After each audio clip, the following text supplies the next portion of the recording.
morning, this is Trish from Bow Wow Know How. I'm out with the little rocks here, and obviously we're in this period of self-isolation and keeping at home, which I'm doing. I just wanted to talk briefly today about how we interpret the order of being able to control our dogs. So,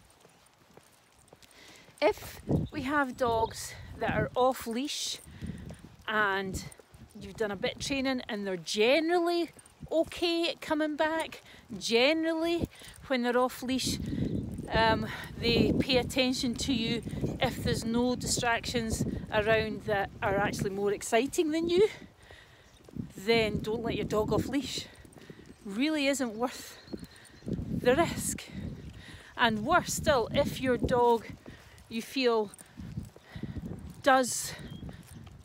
has a behaviour that is okay with you, that just seems to read your mind and you've never trained it but just is happy-go-lucky and does everything you generally want without you actually communicating to that dog, then also it only takes once for your dog to make a mistake.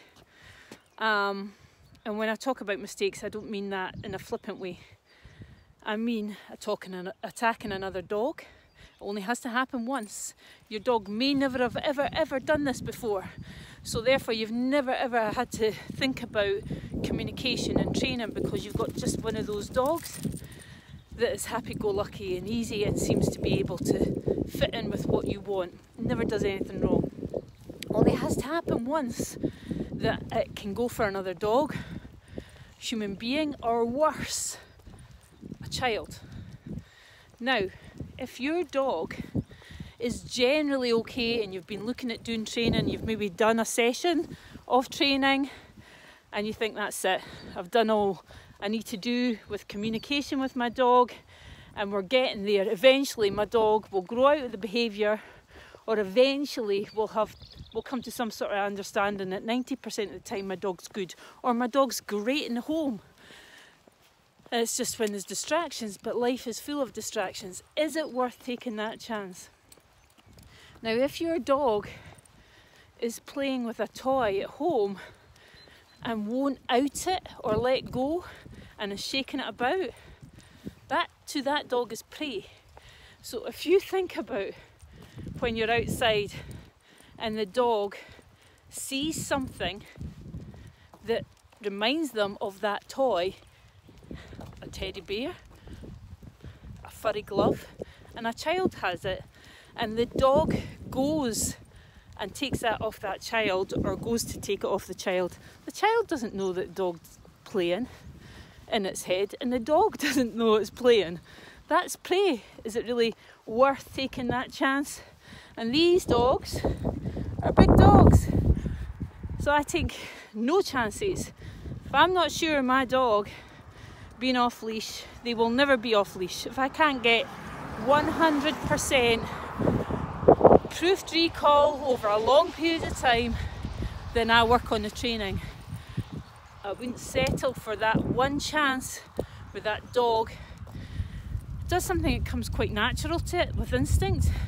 Now, I'm not saying don't let your dog ever play with toys or rag stuff. What I'm really trying to highlight, the point here, is communication. You want your dog at all times to understand your communication, to understand and accept when you mean you want them back or you want them to out something before terrible things happen. And it's okay for you to know that your dog is just having fun, and my dog's full of fun, and although it looks like a beast and it's big and it's 4 stone or 3 stone of muscle, but it's all about fun. It's a perception of other people.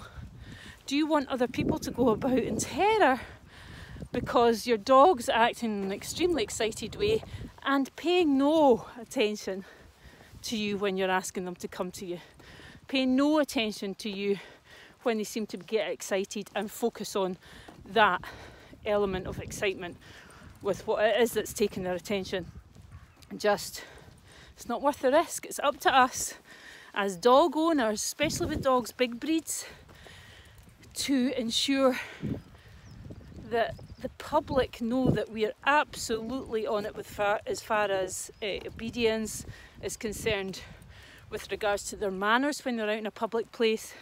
It's up to us, especially with big dogs, to make sure that members of the public, families, mums and dads know that when my dog's coming towards them, I'm going to automatically shift my dog over to the other side, away from the child or the young person or the family. Not because I'm worried about my dog doing anything, because I know they've been proofed a million times, but I want to set in the mind of the people coming towards me a sense of responsibility for having a big dog. I want them to know that I am a responsible owner. Now, we might not feel that it's fair for people to judge us just on the size of our dog or the breed of our dog, but let's face it, they are big dogs.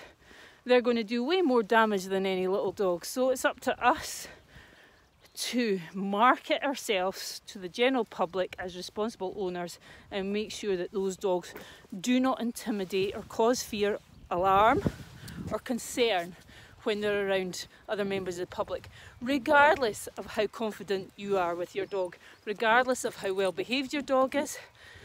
But if you are in any doubt, don't take the chance. Don't take the chance, Roxy. You know. Have a lovely day. We'll speak to you soon. Bye.